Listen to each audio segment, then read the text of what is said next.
Vamos chamar o Pedro Barcela para dividir o telão com o Edu e para a gente conversar sobre o tema que o Edu vinha falando também agora, né? Muito sério, que enfim, toda essa fraude do cartão de Bolsonaro, como isso repercutiu nas redes sociais. A gente quer te ouvir. Não foi só essa repercussão, a gente teve a repercussão também do PL, né, de fake news, mas queria primeiro começar falando sobre a repercussão dessa descoberta e dessas prisões seríssimas hoje no entorno de Bolsonaro. Pedro, bom dia para você.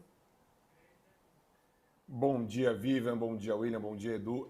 Realmente, Vivian, a semana ela foi marcada por dois momentos muito distintos, né, nas redes sociais. A gente vai ter, num primeiro momento, a oposição aqui liderada pelo bolsonarismo pautando o debate de uma maneira impressionante quanto ao PL do 2630, que para a oposição liderada pelo bolsonarismo será chamado de PL da censura e que para movimentos sociais, para atores antibolsonaristas, para a imprensa, vai ser mais ligado à PL das fake news. O que é interessante a gente observar, Vivian, Edu, William, é o volume de menções e interações que foram produzidas pelo campo bolsonarista e por esse tema de uma maneira geral. A gente teve ali no dia 2 de maio quase 981 mil menções a esse tema só no Twitter. Foi o principal tema político desse ano nas redes sociais. E aqui é muito importante a gente ter em mente, Vivian, que não é apenas pela mobilização das Big Techs, não é apenas pela mobilização do bolsonarismo.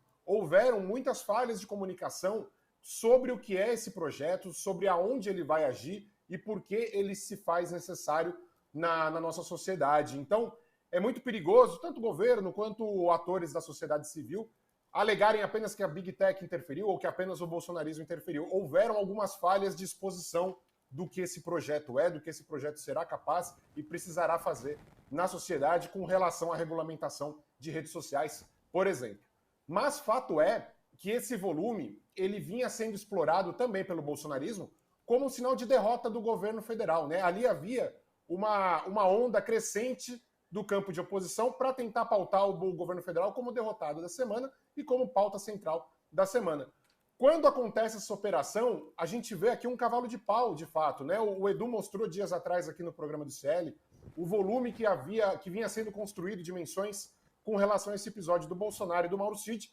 E o que a gente vai ver no dia 3 de maio é, de fato, uma queda brusca do volume de menções da PL 2630, porque parte da sociedade está pautando outra coisa, e principalmente o bolsonarismo encontra-se ali atordoado com as informações que foram reveladas pela imprensa, né, por meio dessa operação, e a gente vai ver o nome de Bolsonaro ser citado aí no dia 3 de maio 721 mil vezes lá no Twitter, o que é um movimento de fato impressionante, pensando no volume de menções ao Bolsonaro, que, por exemplo, no dia anterior não chegou a bater 100 mil menções.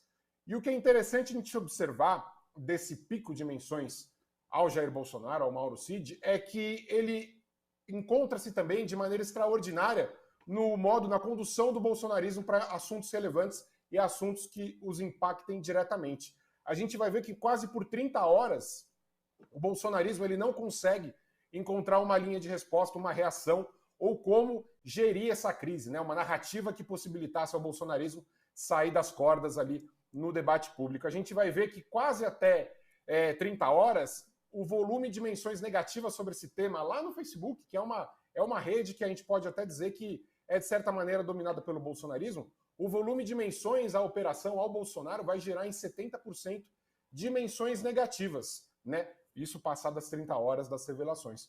E a gente vai ver que nas últimas horas do dia de ontem, esse volume ele vai cair bastante, ele vai chegar ali próximo dos 56%, se eu não me engano, de menções positivas ainda, elogiando a operação, mas o bolsonarismo ele vai dar um pico de menções tentando se posicionar sobre esse tema, alegando que o que Bolsonaro fez foi apenas alterar um documento, ou rasurar ali uma carteira de vacinação, tentando relativizar, e aí a gente vai ver, claro, essa tentativa de polarização com o presidente Lula, trazendo o triplex, trazendo o sítio de Atibaia e todos aqueles temas que foram pauta durante a Lava Jato. Então a gente vai observar o bolsonarismo levando 30 horas para tentar encontrar um argumento que pudesse ser reverberado pelas suas redes, e esse argumento sendo a tentativa de relativizar esse escândalo que vem com as mensagens, com a tentativa de adulterar o sistema do SUS, agora com os áudios que foram revelados, enfim. Como disse o Edu aí um pouco antes, um cemitério de escândalos. Pedro, Desculpa. Não, diz Edu, pode falar. Não, eu ia dizer só que é muito importante uma informação que o Pedro Barcela trouxe pra gente, que não é só comparar o tamanho da barrinha do fake news com a barrinha do Bolsonaro. Tem tudo o seguinte, de onde vem, é positivo, é negativo, tem toda a dinâmica por trás desses... É como você chegar e fazer, chegou o doente, mas calma aí, vamos olhar o raio-x, vamos olhar a ressonância magnética. Você vai entrando mais fundo para entender, né, qual o diagnóstico daquela história. Então tem uma tabela que vocês mostraram ontem, e eu quero comunicar ela com esse gráfico aqui do Barcela. Põe na tela, por favor, a tabela, que é o seguinte, o Felipe Nunes, da Quest, nosso amigo Felipe Nunes, fez um levantamento de quais assuntos foram mais mencionados e comentados, né, e tiveram interação das pessoas nessas últimas semanas. Veja que a falsificação do cartão de vacina, em um dia só, teve, segundo esse levantamento do Felipe, e aqui é importante ver cada levantamento, não comparar um com o outro, que são métodos diferentes, são robôs diferentes, são filtros diferentes, mas comparar um usando o mesmo método com os outros, né? Então, aqui, com os outros que esse mesmo levantamento fez. Então, a falsificação da carteira teve aqui 464 mil menções e mais de 25 milhões de interações. Quando você pega, aí o mais importante, o percentual dessas menções que é negativo, aí, meu irmão, é 81%. Porque quando você pega o arcabouço fiscal, por exemplo, caramba, teve também bastante menção, 300 mil, apesar de ser essa da falsificação do cartão de vacina, é 50% a mais até de 50%, né, do que o arcabouço fiscal. Mas quando você olha o arcabouço fiscal, é meio que meio a meio, negativo e positivo. Então é ali um debate. Uma coisa é um debate, o outro é um negócio sendo tratorado. E Bolsonaro está sendo tratorado pela quantidade de menções, que é gigante, é muito maior do que todo... Só para vocês terem ideia, o negócio da SHEIN, da taxação de importado. Eu lembro do Pedro Barcela falando comigo, falando, caraca, Eduardo, eu estou impressionado com um percentual negativo referente a isso. E realmente foi muito grande. Olha lá, era o recorde antes. 78% era negativo. E foi uma coisa que teve 280 mil menções ali. A gente está falando de quase o dobro de menções e de interações, só que bateu o recorde de negativo. Então, isso ficou muito ruim para o Bolsonaro. E aí eu trago de novo um comentário que eu fiz nos últimos dias, que é o seguinte: o apoio político do Bolsonaro vai cada vez mais minguar. Vocês vão ver Tarcísio se afastando, vão ver até os mais fanáticos ali, Zema e etc., devagarzinho se afastando. Cláudio Castro vai ser o primeiro a se afastar. E aí ele vai começando a ficar sozinho. E aí, quanto mais ele vai se enfraquecendo politicamente, a galera que não trairia ele de jeito nenhum, que está presa, começa a falar, mas calma aí, eu não vou trair o cara cada vez está mais fraco politicamente, entendeu? E esse negócio vai piorar muito rápido. Para o Bolsonaro. Esses números são impressionantes, não só pelo número de menções, mas pelo percentual de negativos, né, que essas menções, de vieses negativos que essas menções trazem. Eu queria ouvir o Pedro sobre isso também, Edu, esse impacto negativo, né? A gente viu que essa tabela que você mostrou, Edu, com essa pesquisa da Quest, mostra que o tema da tributação da SHEIN já foi um tema muito negativo para o governo Lula. A gente não esperava que alguém conseguisse superar algo tão negativo em tão pouco tempo, né? Como foi agora essas menções do Bolsonaro, né? É mais de 80% de menções negativas, né, Pedro? Exatamente, William. A gente tem até um gráfico, eu não sei se ele tá disponível, mas ele mostra essa evolução, né, dos números, do volume de menções negativas ao Bolsonaro. De novo, essa é uma análise que a gente fez com base no Facebook, comentários no Facebook. Comentários no Facebook, principalmente em páginas de imprensa, eles tendem muitas vezes a refletir alguns sinais que, por exemplo, aquela análise do Twitter não reflete, porque lá é muito mais fácil de organizar uma mobilização por meio de atores, robôs, por aí vai. Quando a gente olha essa daqui no Facebook, a gente vai ver que o volume de menções elogiando a operação e, por consequente, criticando Bolsonaro e o bolsonarismo, vai de 67% a 82% ali no primeiro intervalo, e assim ela vai se manter dentro da margem de erro até as 3 horas do dia de ontem, né? Até as 15 horas do dia de ontem.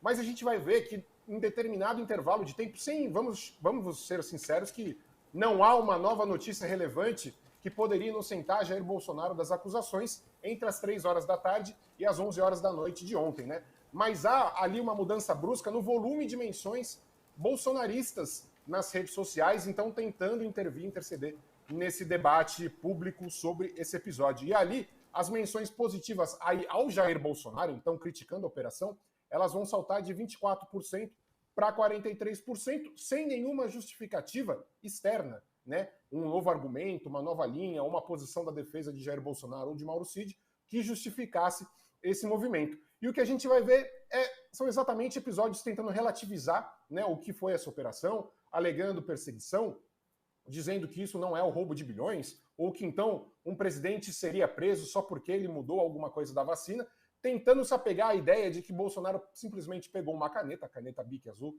dele, foi lá, riscou o número da vacina do cartão do SUS e estaria por isso. Não foi uma adulteração do sistema, ele interferiu no sistema federal de informação, né? Algo muito, muito, muito pior que foi feito. Então o bolsonarismo, finalmente, 30 horas depois, ele vai encontrar essa narrativa para se agarrar a ela e tentar debater em cima dela. E aí o Edu falou, para os padrões bolsonaristas, esse intervalo de 30 horas é algo muito grande, né? A César o que é de César, o bolsonarismo sempre foi muito eficiente em se posicionar e responder rápido a crises como essa, não sempre de maneira correta, não sempre com argumentos coerentes, mas sempre se posicionou muito rápido. E nesse episódio a gente viu aí um intervalo de quase 30 horas entre a crise acontecer e o Bolsonaro e o bolsonarismo se posicionarem de maneira eficiente. E nesse intervalo, o que a gente vai ver é muito interessante, que é quase um índice Adélio de crise dentro do bolsonarismo, né? O bolsonarismo, quando ele não tem o que dizer sobre determinada crise, ele vai apelar para o Adélio. Então a gente vai ter também um pico de menções ao Adélio ou Celso Daniel, exatamente. Eles são esses subterfúgios que o bolsonarismo vai encontrar para tentar falar de alguma outra coisa enquanto a crise não é controlada. Só que vamos só lembrar o seguinte, gente, isso aqui não é do Adélio, do não sei o quê. Vida real não é, pelo menos não deveria ser, não é discussão de Twitter, não. Não é uma discussãozinha que está rolando em período eleitoral. A gente está falando de apuração da Polícia Federal. A gente está falando de um monte de elementos que foram pegos na casa das pessoas. A gente confunde, a gente às vezes nessa discussão se perde e fica parecendo, mas eles vão falar de Adélio, eles vão falar de não sei o quê. Tem uma grande diferença. A gente está falando de uma operação da Polícia Federal em curso, com pessoas presas, com busca e apreensão na casa do Bolsonaro, com o celular do Bolsonaro na mão das pessoas, com pessoas sendo ali arguídas ali, prestando depoimento. Então é investigação.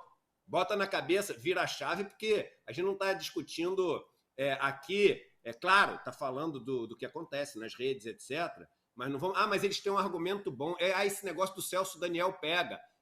Tudo bem, para discussão de rede social vale isso. Agora, na prática, está rolando uma coisa material ali que está acontecendo, entendeu?